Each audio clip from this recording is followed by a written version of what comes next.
જી સંજયભાઈ જણાવો, શું આપની સાથે બનાવ બન્યું હતું? ગઈકાલે જ્યારે મારું કોર્ટનું કામ પતાવી અને મારા ઘર તરફ મારી ખાનગી ફોર વ્હીલમાં જતો હતો ત્યારે પાયલ ચોકડી પાસે પોલીસનું ચેકિંગ ચાલુ હતું અને અહીંયા પહોંચતા પોલીસે ગાડી રોકાવેલ અને સામાન્ય પૂછપરછ કરેલ અને તે દરમિયાન અહીંયાના જે પીઆઈ છે એમડી મકવાણા ત્યાં હાજર હતા અને તે મારા ગાડીનો આગળના ભાગે જે એડવોકેટનું બોર્ડ મારતું જે જોઈ ગયેલા. તે બાબતે મને બોર્ડ બહાર કાઢવાનું કહેતા, જેથી બોર્ડ એને મારું કાઢી લીધેલું અને રસ્તા પર ફેંકી લીધેલું. અને એ બાબતે મેં રજૂઆત કરતા તેઓએ મને જણાવેલ કે તમે આ એડવોકેટનું બોર્ડ રાખી ન શકો.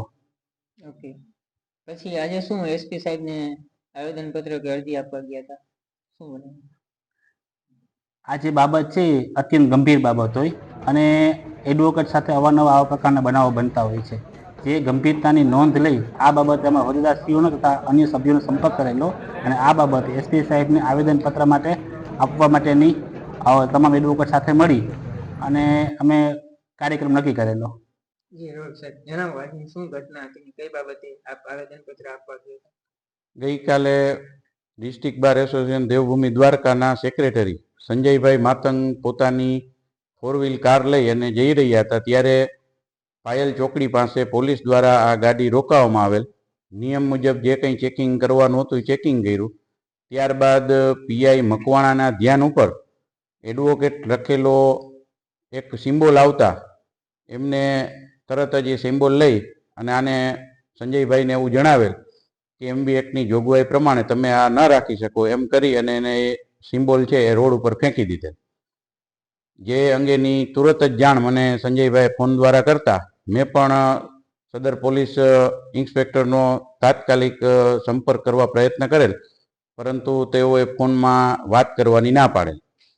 ત્યારબાદ આજ રોજ આ બનાવ ગંભીર હોય અને વકીલોની ગરિમાનું હનન થયેલું હોય જાહેરમાં, ત્યારે એવા સંજોગોમાં અમો એસપી શ્રી દેવભૂમિ દ્વારકાનાને મળવા માટે 5 વાગે જવાના હોય, જે અંગેની પૂર્વ પરવાનગી ટેલિફોનિક જે અમારા સહખજાનચી બાર એસોસિએશન દેવભૂમિ દ્વારકાના જયભાઈ કુવા દ્વારા લેવામાં આવેલ. ત્યારબાદ 5 વાગ્યાના અરસામાં અમો એસપી ઓફિસે પહોંચતા વકીલ મંડળના લગભગ 70 થી 80 વકીલો હાજર હોય ત્યારે એસપી સાહેબને જાણ કર્યા વગર સ્થાનિક LCB પીઆઈ સરવૈયા દ્વારા એવું જણાવવામાં આવેલ કે ભાઈ તમે 5 જણા મળવા આવો, બાકીના 12 રહ્યો. એટલે એસપી સાહેબને ખરેખર વાસ્તવિકતા બનાવ અંગેની જાણ ન થાય એના માટેના પ્રયત્ન આ સરવૈયા દ્વારા કરવામાં આવેલ છે અને વકીલ મિત્રોની ગરિમાનું હનન થાય તેવું કૃત્ય જે મકવાણા દ્વારા કરવામાં આવ્યું છે તેના વિરોધમાં આવતીકાલથી district bar association Devbhumi Dwarka કામથી અલિપ્ત રહેશે. તેમજ નહીં પરંતુ કલેક્ટરશ્રીની પૂર્વ પરવાનગી બાદ પ્રતિક ઉપવાસનું પણ કાર્યક્રમ રાખવામાં આવેલ છે અને ત્યારબાદ આગળનો કાર્યક્રમ જણાવવામાં આવશે. એસપી સાહેબને આપે મળ્યા કે નહીં? ના, એસપી સાહેબને મળવા સરવૈયાએ ના જ પાડી કે 5 વ્યક્તિ, કારણ કે એસપી સાહેબ ચેમ્બરમાં હતા.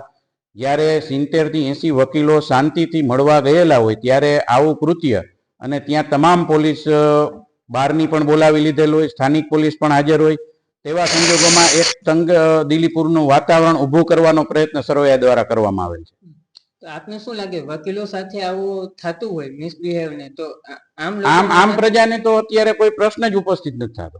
આમ પ્રજા તો કેવી રીતે જીવે છે એ તો આપ સૌ જાણો છો, મીડિયા કર્મીઓ પણ જાણો છો કે આમ પ્રજાનું જ્યારે વકીલોની જ ગરિમા જળવાતી ના હોય અને વકીલોનું જ કોઈ જે બીજાને ન્યાય અપાવે એવા વ્યક્તિઓ સાથે અન્યાય થતા હોય ને એની રજૂઆત કરવા જતા જો અટકાવવામાં આવતા હોય તો આ હિટલર શાહીને પણ શર્મનાક કરે એવી બાબત છે.